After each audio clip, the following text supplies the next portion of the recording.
हरे कृष्णा। मनुष्य जीवन अत्यंत दुर्लभ है और इसमें गवाया जा रहा एक एक क्षण जिसमें भगवान की भक्ति नहीं, उनका स्मरण चिंतन नहीं, जीवन के वास्तविक लक्ष्य के प्रति ध्यान नहीं, वो समय वो क्षण व्यर्थ जा रहे हैं। और इसीलिए मास में 2 बार ऐसा विशेष दिन आता है जो हमें याद दिलाता है कि आखिर हमारे मनुष्य जीवन का कर्तव्य क्या है, परम उच्च लक्ष्य क्या है और हमारे वास्तविक घर गोलोक वृंदावन में कौन हमारी प्रतीक्षा कर रहा है। भौतिक आकर्षण बहुत है, लेकिन सबसे आकर्षक तो कृष्ण है और उनसे आकर्षण बढ़ाने का दिन यानी एकादशी का दिन। और ऐसा ही शुभ और मंगलमय एकादशी का दिन बस कुछ ही समय में आने वाला है। इस बार आ रही है उत्पन्ना एकादशी, जो कि मार्गशीर्ष मास के कृष्ण पक्ष में आती है। ये पवित्र मास में आने वाली पवित्र एकादशी है। तो चलिए आज के इस वीडियो में जानते हैं कि इस बार उत्पन्ना एकादशी कब है, उसके अन्य शुभ मुहूर्त कौन से हैं और अगले दिन एकादशी व्रत का पारण करने का समय क्या रहेगा। आइए आज का उत्पन्ना एकादशी कब है ये विशेष वीडियो जल्दी से आरंभ करते हैं।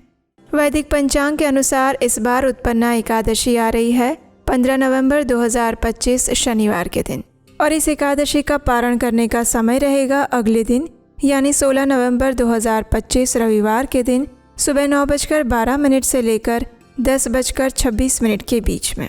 इस बार 15 तारीख को आने वाली ये उत्पन्ना एकादशी आरंभ हो जाएगी 14 नवंबर 2025 को रात्रि में 12:49 से और ये तिथि पूरी होगी 15 नवंबर को मध्य रात्रि में 2:37 पर। मार्गशीर्ष मास में आने वाली ये उत्पन्ना एकादशी कार्तिक पूर्णिमा के तुरंत बाद आती है और ये वर्ष में आने वाली सभी एकादशियों में से जो कुछ महत्वपूर्ण एकादशी तिथियां हैं उनमें से एक है। इस बार एकादशी के दिन प्रातः ब्रह्म मुहूर्त का समय रहेगा सुबह 4:58 से लेकर 5:51 के बीच में। इस दिन सूर्योदय का समय रहेगा सुबह 6:44 पर और प्रातः काल में भगवान श्री हरि की पूजा अर्चना करने का समय रहेगा सुबह 5:24 से लेकर 6:44 के बीच में। इस दिन शाम को सूर्यास्त का समय है शाम 5:27 और संध्या काल में पूजा करने का समय रहेगा शाम 5:27 से लेकर 6:47 के बीच में। इस दिन अभिजीत मुहूर्त का समय है सुबह 11:44 से लेकर 12:27 के बीच में। अमृत काल है दोपहर 3:42 से लेकर 5:27 और विजय मुहूर्त रहेगा 1:53 से लेकर दोपहर 2:36 पर। इस दिन विशेष उत्तर फाल्गुनी नक्षत्र बन रहा है और इस दिन राहु काल का समय रहेगा सुबह 9:25 से लेकर 10:45 के बीच में। इसलिए प्रातः काल में इस समय के दौरान कोई भी शुभ कार्य मांगलिक कार्य ना करें। इस एकादशी का पारण किया जाता है अगले दिन और अगले दिन यानी 16 नवंबर 2025 रविवार के दिन इस उत्पन्ना एकादशी का पारण करने का समय रहेगा सुबह 9:12 से लेकर 10:26 के बीच में। एकादशी व्रत का उद्यापन नहीं किया जाता, लेकिन उसका पारण अवश्य करना चाहिए, क्योंकि निर्धारित समय के अंदर एकादशी व्रत का पारण ना किया जाए तो ये व्रत अधूरा माना जाता है। ऐसा हमारे शास्त्रों का मत है और ऐसे कई उदाहरण हमें अपने प्राचीन ग्रंथों में भी प्राप्त होते हैं। इस बार आने वाली उत्पन्ना एकादशी विशेष इसलिए भी है क्योंकि ये चातुर्मास समाप्त होने के बाद मार्गशीर्ष मास में आ रही है और मार्गशीर्ष मास भगवान श्री कृष्ण को अत्यंत प्रिय है और वे स्वयं भगवत गीता में कहते हैं मासा नाम मार्गशीर्षो अहम। इसलिए उत्पन्ना एकादशी का पालन प्रत्येक व्यक्ति को करना चाहिए।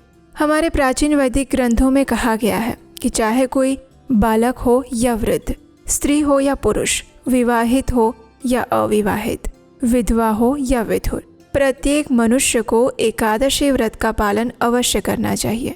एकादशी का व्रत सिर्फ शारीरिक तपस्या नहीं है, अपितु आध्यात्मिक चेतना को उजागर करने का एक सुवर्ण अवसर है। जो भी व्यक्ति अपने आध्यात्मिक जीवन में आगे बढ़ना चाहते हैं उन्हें इस एकादशी व्रत का निष्ठा से पालन करना चाहिए। कई बार आपने कुछ लोगों को ऐसा कहते हुए सुना होगा कि जो भगवान की भक्ति करते हैं या फिर जो धाम में वास करते हैं उन्हें एकादशी करने की कोई आवश्यकता नहीं। तो देखिए, हो सकता है ये कहने वाले लोग शास्त्रों से प्रमाण नहीं ले रहे होंगे, अन्यथा प्रत्येक मनुष्य जो इस जन्म मृत्यु के चक्र में फंसा हुआ है, उसे इस भौतिक संसार से पार उतरने के लिए भगवान की विशेष कृपा की आवश्यकता पड़ती ही है। और एकादशी देवी ऐसी ही विशेष कृपा प्रदान करने वाली देवी हैं। भक्ति रसामृत सिंधु नामक ग्रंथ में श्रील रूप गोस्वामी अनेक प्रकार के विविध अंग बताते हैं, जो कि भक्ति के अंग हैं, जो भगवान तक हमें पहुंचाते हैं। और उन्हीं अंगों में से एक है एकादशी व्रत का पालन करना। अब जो चीज़ भगवान को प्रिय है उसका अगर हम पालन नहीं कर रहे हैं तो फिर भला हम भगवान को कैसे प्राप्त कर सकते हैं। इसका अर्थ तो यही हुआ कि हम भगवान के बारे में जानते ही नहीं हैं और उनको जो प्रिय है वो भी हम नहीं करते हैं। फिर हम कैसे अपेक्षा रख सकते हैं कि भगवान हमें उनके पास बुलाए। तो इसलिए अगर आप भी तैयार हैं अपनी भक्ति में प्रगति करने के लिए, तो आने वाली इस उत्पन्ना एकादशी का नियम पूर्वक और निष्ठापूर्वक पालन अवश्य कीजिएगा। अगर आप इस उत्पन्ना एकादशी के विषय में और जानना चाहते हैं या फिर इसका पालन कैसे करें उसकी व्रत विधि जानना चाहते हैं, तो नीचे कमेंट बॉक्स में लिखकर हमें अवश्य बताइएगा। अगर आपकी इच्छा हुई तो हम इस पर भी एक विशेष व्रत विधि वीडियो आपके लिए लेकर आएंगे और वो आपको मिलेगा आपके अपने चैनल उपदेशाष्टकम पर। अगर पहली बार इस वीडियो को देख रहे हैं, पहली बार हमारे चैनल पर आए हैं, तो इस चैनल को सब्सक्राइब ज़रूर कर लीजिएगा, नोटिफिकेशन ऑन रखिएगा, क्योंकि यहीं पर आपको मिलेगी प्रामाणिक वैदिक ग्रंथों से ली गई प्रमाणभूत जानकारी बिना किसी मिलावट के। हम आपसे मिलेंगे इसी एकादशी से जुड़ी और जानकारी और पौराणिक कथाओं के साथ आपके अपने चैनल उपदेशाष्टकम पर। हरे कृष्ण।